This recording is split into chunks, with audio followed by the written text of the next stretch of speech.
Let us see how you can delete a number from WhatsApp Business API. Go to business.facebook.com /WA/manage. If you have more than one business, kindly select the appropriate business in which your WhatsApp number was registered. Click on Overview.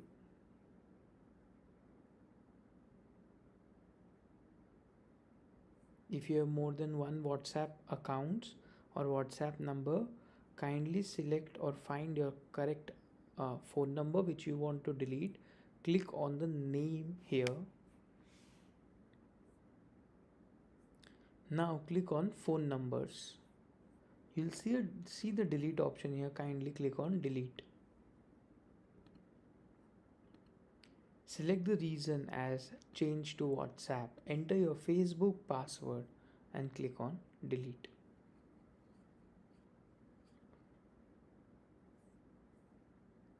Now if you refresh the page, you'll be able to see that the number is presently unavailable and the deletion is in process.